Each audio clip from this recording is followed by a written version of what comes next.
Okay, good afternoon, everybody. Welcome to our 2:15 afternoon virtual press conference here with the City of Grand Forks.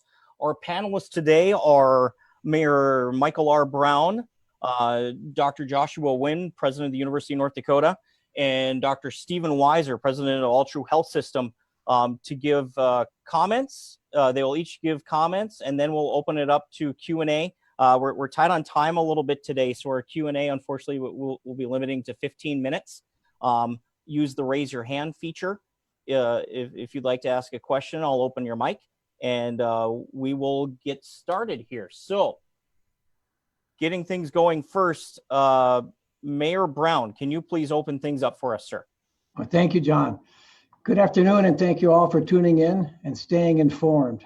Currently, there are 6 confirmed cases of COVID-19 in Grand Forks County.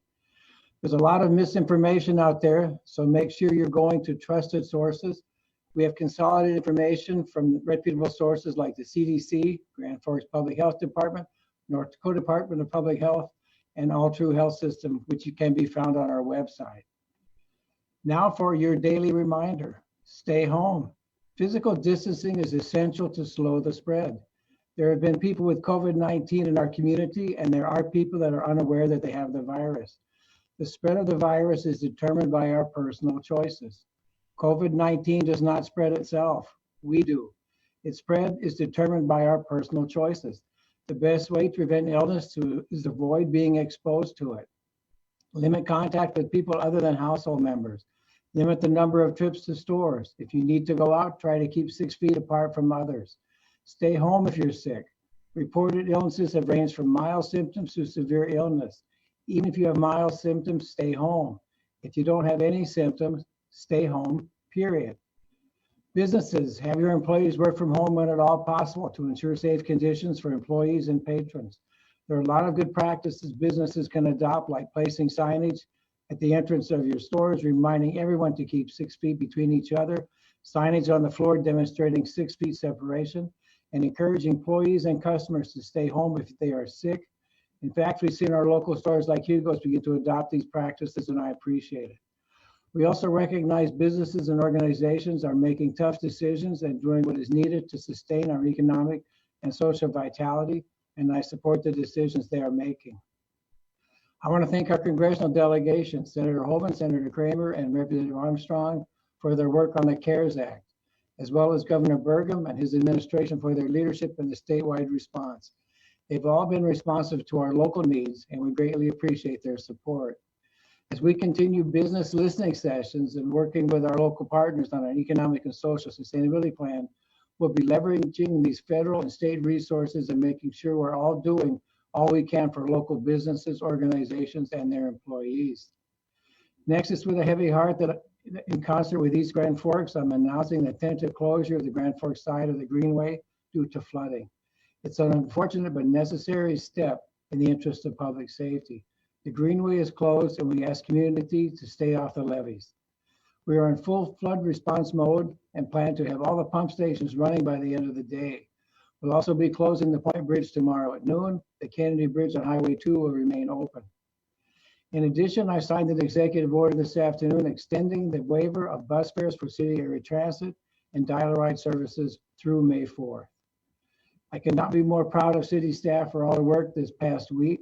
They're fighting a pandemic, a flood, and a blizzard all at the same time. Their response has been truly heroic, and we are blessed to have such dedicated public servants. While these tough times brings out the best in most of us, it brings out the worst in others. Scam calls, robocalls, and online hackers are out in full force trying to take advantage of these events. Please be diligent and cautious. The best practice is to just hang out. Do not give out your personal information over the phone by call, text, or email, especially to sources you're unfamiliar with. Call law enforcement immediately if you think you've been a victim of a scam. So be safe with your personal information. We're fortunate to have UND President Joshua Wynn and All True Health System President Dr. Stephen Weiser on the panel this afternoon to provide important updates from their institutions. UND and All True have been proactive since the early stages of the pandemic, and we appreciate their partnership in this pandemic. Remember, it's imperative you stay home, stay healthy, slow the spread, and save lives. We're in this together. We'll get through this together, and together we will emerge stronger. John? Thank you, Mayor. We will go next to Dr. Nguyen with the University of North Dakota. Thanks very much, John, and thank you, Mayor Brown, Dr. Weiser. I think that this meeting is typical of what we're talking about. Notice that the three of us are physically apart. So Altru, UND, and the city, the representatives are physically apart, but we are together in this fight. This is the important point that we have made over and over. And Mayor Dr. Brown and I and others in the recent article that was in the newspaper talking about the importance of keeping physical separation, but not social and emotional separation.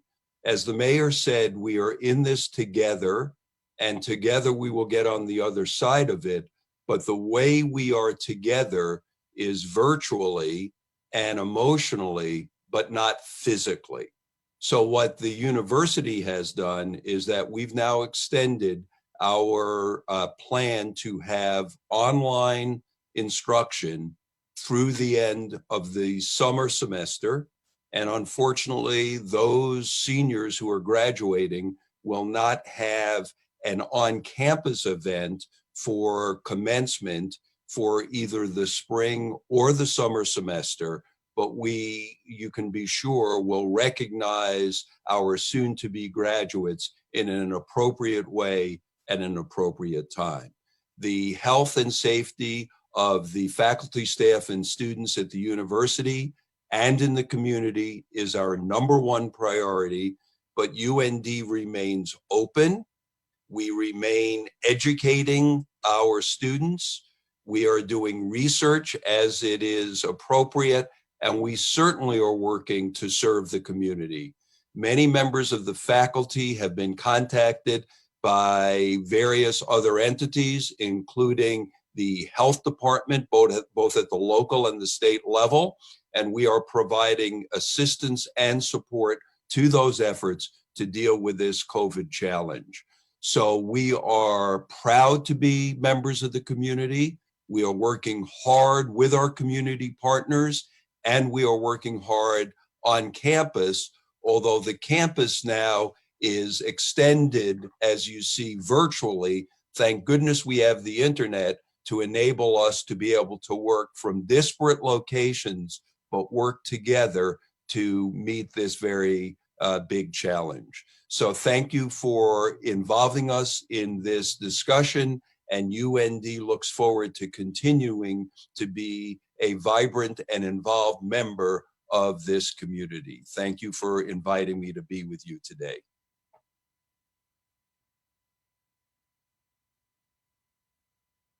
Thank you, Dr. Nguyen. And now we'll go to Dr. Weiser with Altru Health System. Good afternoon. Thank you, Mayor, for inviting me here today, and thank you, Dr. Nguyen, for joining as well. It's pretty clear that these three organizations are pivotal to how we're going to navigate through this challenging time. I'm Dr. Stephen Weiser. I'm the president of Altru Health System. My colleague, Dr. Deer, has been the person providing these updates up to this point in time, but I'm here today to share and reiterate and emphasize our position at Altru Health System with regards to how we're facing COVID and this pandemic affecting our community and our region. The key emphasis of Altru Health System has and always will be the safety of our patients, staff, and the community as we deal with this and other healthcare concerns on a daily basis. At Altru Health System, we've had to significantly adjust our operations in order to be able to be prepared and mitigate the potential spread of this virus in our community. I have to echo 1,000% all the things stated by both Dr. Nguyen and Dr. Brown about social distancing. Social distancing, hand washing, avoiding face contact, and following these rules are the guideposts to us being successful in mitigating this epidemic as it's rolling through our country. At Altru Health System, in order for us to be able to adjust to this, we've had to significantly decrease the number of procedures and operations we've typically done, on the order of over 60% from our normal rate. We've adjusted these in order to protect and preserve and basically be able to provide care as needed as we are uncertain as to the degree of influence this virus is going to have and the number of patients that are going to be affected, both in the region of 200,000+ residents, as well as our city itself. In order to address to that, we've actually had to change how we do things for our patients. And now we have offered a great variety of virtual visits for every level of care, from basically specialty down to primary care. We still do have clinic access for direct patient contact if patients so choose, but we have enhanced screening for all those procedures. In fact, our screening protocols, which we've had in place for several weeks now, involve calling the day before to ensure no symptoms and then revalidating that as they report to the clinic. Essentially opening various options for our community to have access to us in this time of pure non-normalcy. Having access to your doctor in various capacities to provide that level of support is something Altru Health System feels very strong about. These changes we've had to undertake and further changes we will have to undertake as we navigate through this have led us to a very serious but thoughtful decision we made that was released yesterday, and that's the cessation of the hospital project at this time. Rest assured, we will have a new hospital for our region. It will be built and completed. But right now, the priority is the ability to be operational as a health system, to be able to provide the proper care needed and the protection to the staff at our organization as we navigate through these uncertain times for an uncertain time period. Our focus is only and primarily on the safety of all our community, fans, friends, families, as well as our regional people that we support and families. We strongly appreciate the community support in following the recommendations from our partners, both at the city, the state, and all our public health, as well as our national government's recommendations. The importance and commitment to social distancing, hand hygiene, washing, sanitization of services, and avoiding touching your face will allow us to care for you as providers in the health system, but also prevent you from becoming sick and having to use us. These simple acts are going to allow us to maintain our operations here and allow our staff to be safe, as well as you as our neighbors to be safe. And we thank you for following those. And thank you for having me here today. Thank you, Dr. Weiser. We'll now open it up for questions. Our first one's going to come from KNOX via text for Dr. Wynn at University of North Dakota. Can you please talk what led to the canceling of summer orientation, since it does not appear to be a statewide decision, but a UND decision at this point? So one of the things that is important is that the State Board of Higher Education gives each of the 11 institutions in the system a fair amount of latitude as long as we coordinate with the system. So if you've noticed, the system has tended not to come out with broad dictums that affect everyone in the state, since what goes on in Williston is obviously different from Grand Forks or Fargo or Bismarck. But we always coordinate with the other presidents and the system. What we need to do at UND is what we feel for our institution and our local community is in the best interest. And I, as a physician, have an extra insight, if you will, into the importance of the physical distancing that both doctors from Altru and the city have emphasized. And I am very proud that UND has been at the forefront of emphasizing the great importance of this. And we believe that it's going to play out over the next few weeks as we see the evolution of the COVID-19 pandemic across the country. We don't want to mirror the very upsetting scenario that is playing out in New York now. So we were proactive rather than reactive in trying to limit the amount of direct contact that we've had on campus. And we believe that that is in the best interest of our students, faculty, and staff. And we will continue to be aggressive about trying to, as we call it, flatten the curve. That is to do the things that limit both the total number of cases of COVID-19, but also the time period over which they occur. And if we do that well, we will limit the drain, the stress on our partners, such as All True Health System here in Grand Forks, with slowing the rate of rise of new cases and spreading it over a longer time period. So we are prudent, and when there is a choice, we're going to choose what we believe will be in the best interests of the health of our students, faculty, and staff. Thank you. Thank you, Dr. Nguyen. I see a hand raised by Mr. Joe Bowen from the Grand Forks Herald. Hey there. So on the Wednesday press conference, the April 1st one, Mike said words to the effect of that the city would start ramping up enforcement of social distancing guidelines and that sort of thing when we start seeing community spread. But that had actually happened the day before. The North Dakota Department of Health on the 31st said there was a case of community spread, at least they announced it on the 31st. That was that male aged 10 to 19. So does that then mean that the city will start putting more weight behind its enforcement of social distancing guidelines? If so, what does that look like? And if it doesn't mean weightier enforcement, why not? Mayor Brown. As you have said, I agree with the governor. When we start seeing community spread, then we maybe have waited too long. So I think it's better we be proactive and to stay ahead of the curve, to flatten the curve. I think, yes, we're going to enforce that. And it may be, if a citizen says, hey, you're practicing unsafe distancing, and then if the crowd doesn't respond, then we're certainly willing to get our law enforcement involved, because this is critical that we follow the guidelines to keep our community healthy. Thank you, Mayor. Follow up to you, Dr. Nguyen with UND, with a follow up from KNOX. Do you expect NDSU to potentially follow your decision that was made here in Grand Forks? So President Brashani of North Dakota State University and I are in frequent communication. And in fact, we typically brief each other as to the status of our discussions. I'll leave it to the president to decide what policies they'll do at NDSU. But I just want to assure you that when we do things, it is with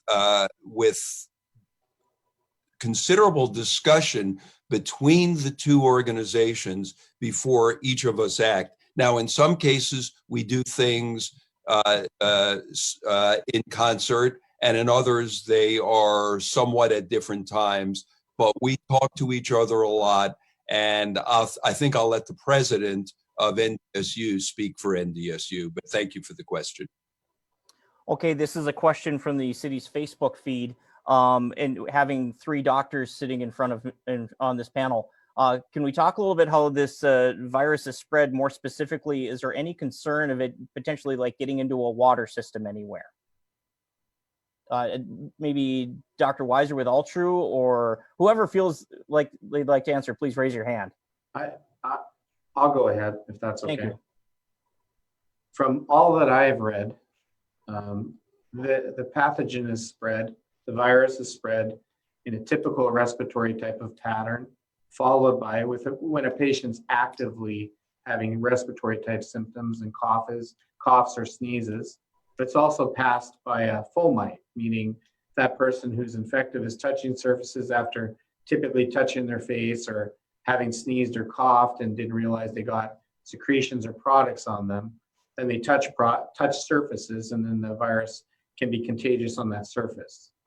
The surface can be promptly cleared, though, with soap and water and sanitized very easily. It's not a very resilient virus that responds very easily to soap and water management. Okay, thank you, Dr. Weiser. I see a hand. Excuse me, Dr. Nguyen. Well, just to follow up on Dr. Weiser's comment, there is not really great worry in the public health community that it actually can be spread through the water system. So I think that was the question, and that is really not something we're overly concerned about. Having said that, I would just follow up on Dr. Weiser's comment with the emphasis that the most important thing people can do is to stay away from the spread of the virus coming through the air, and that's through physical distancing.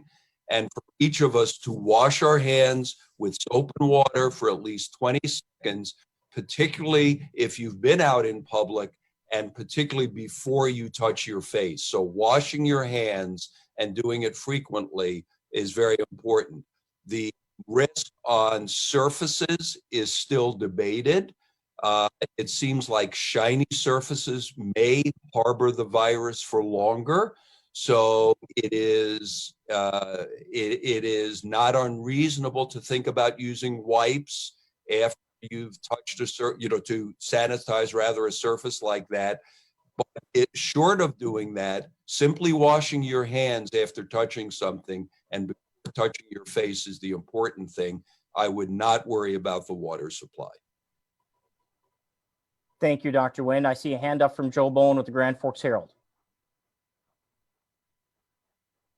Yeah, hi. Is it in the mayor's power to issue a shelter-in-place order or something along those lines, something similar to a shelter-in-place order for Grand Forks? Mayor Brown. I believe it is. And we're having that discussion with other mayors around the state about when is the appropriate time. And we'll be doing that when it's appropriate after discussion with the governor and lieutenant governor. Thank you, Mayor. Mr. Bowen. Yeah, hi. So when do you, just as mayor of Grand Forks, feel it might be appropriate to issue a shelter-in-place order for the city? Well, I think if we're seeing community spread, we've waited too long.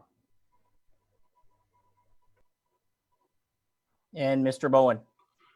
But community spread was already announced on, I think it was Tuesday, on the 31st in the That's county. right. Am I missing something here? No, you're not. That's why we're having this discussion, because the sooner we act, the sooner we flatten the curve, and the better we come out of this as a community and as a state. Go ahead, Joe. Okay, so what sort of considerations are you and the other mayors making right now then? Like, what are you, I mean, this is going to sound more rhetorical than I mean it to, but what are you waiting for? That's What are you exactly looking my for? point. Yes, I agree. So we're waiting. We're having a discussion at 3 o'clock and see how we proceed, but certain communities need to act. Maybe smaller communities don't have the concerns we do, but I think we need to act, and we need to act promptly. So we're just stay tuned. Thank you, Mayor. Mr. Bowen. All right, yeah, so this is an ultra question. You guys put your expansion plans on pause during the pandemic. What have you guys heard from Grand Forks residents or patients or whoever about that? Like, what sort of feedback have you gotten about it? Dr. Weiser. Yeah, to be frank, Joe, we haven't really heard much on social media regarding that. No real negative comments regarding that. I think understandably, people understand what needs to happen from an organization perspective. We have to target all our resources to our ability to operate, provide safe care, and have our employees looked after at the same time. Thank you, Doctor. Mr. Bowen. So when do you guys think you might finish the expansion project then? Like, how long do you think you're going to have it on hold? It's a great question. So as I stated at the beginning, we've cut down 60% of our general elective procedures. As you probably know, that nationwide, all healthcare facilities and healthcare enterprises, the way their revenue is produced is through doing procedural-based services. So we are not unlike others. What will really determine when we resume was when this ends, and how this ends, and how long this pandemic is drawn out and preventing us from running back to our normal base of operations. So I can't predict that, and nor can anybody else. But once it does and resolves and we're resuming new operations, that's probably a better time for us to give you a time picture at that time. So thanks for that question. And we have a question from Mr. Chris Larson at the Flag in Fargo. This is for Dr. Nguyen. Dr. Nguyen, with the case reported out of the university of having a case that was on campus and things that are going on at NDSU and in Grand Forks, is there any consideration of completely closing the campus for everyone unless it's emergencies? No. First of all, UND, as most campuses, had a pandemic plan that we had well vetted in the past. We, of course, have updated this as the COVID-19 situation has evolved. The situation on UND, as you know, is that one employee has tested positive.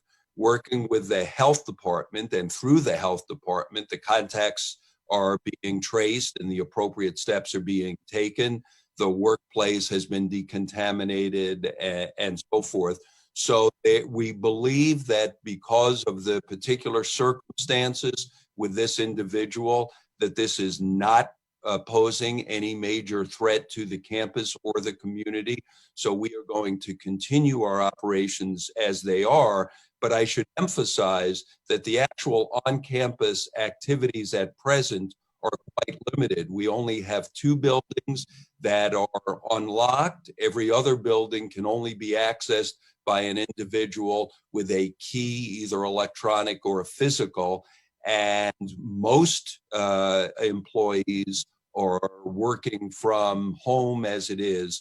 So even though the university remains fully open, the physical campus is actually fairly limited, and we do not see any need to do anything beyond the things we've already done, which has been quite aggressive at this point. So we are comfortable in moving forward with the mitigation protocols that we have in place and we are executing. Thank you. Thank you, Dr. Wynn. We have time for 2 more. Mr. Joe Bowen, and then we have one from online. Go ahead, Joe. Okay, so the Mayo Clinic, I think it was on Wednesday, made it sound like it was putting together a test that could tell whether someone had and also recovered from COVID-19. Sounds like a couple other places are doing the same. How quickly might that same sort of test or that exact same test be available in Grand Forks? I would default to Dr. Weiser here. Yeah, so they're talking about antibody response. Typically to an infection, you have a primary response, which is an IgM antibody, followed by a, well, I wouldn't say convalescent, but a long-lasting response, IgG, that protects you. So that's what that test they're referring to. It's not just Mayo, it's other labs across the US. I would say that certainly once that is available, we'd like to get our hands on it. There's a lot of benefits from knowing if a patient's been exposed, because that actually leads to the ability to have patients volunteer serum donation. And that serum donation is what we call convalescent plasma. And that's been a therapy that's been pretty quickly identified to be helpful with very sick COVID patients. And they have started using that out east in an experimental fashion. And I think that's something that's going to play a role coming up over the next several months as we weather through this pandemic across the country.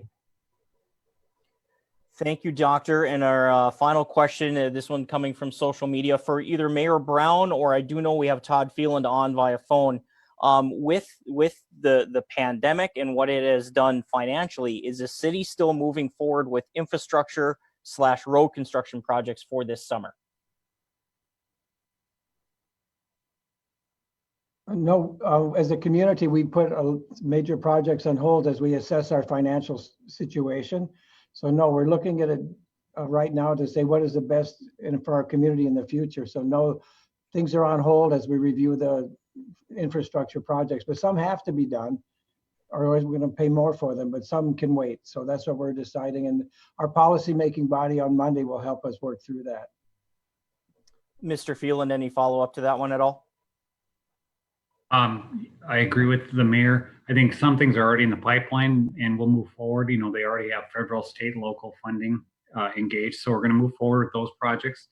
I think the other thing of note, even though there's declines in statewide revenue that's going to impact us from an infrastructure perspective, there is a phase 4 discussion as part of the Federal CARES Act.